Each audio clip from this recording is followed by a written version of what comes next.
রাঙামাটি লাভ point, এটা কাপ্তাই রুটের একটি অসাধারণ দৃশ্য।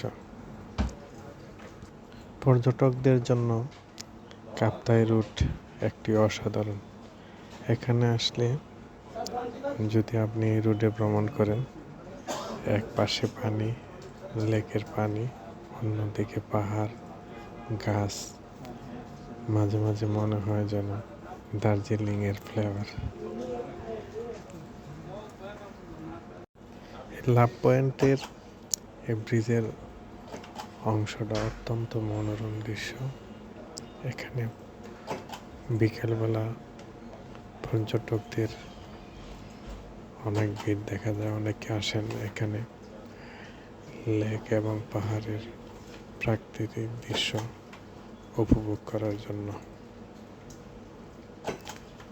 আসলে কাপ্তাই রুটটা পর্যটকদের জন্য অত্যন্ত সুন্দর, মনোমুগ্ধকর।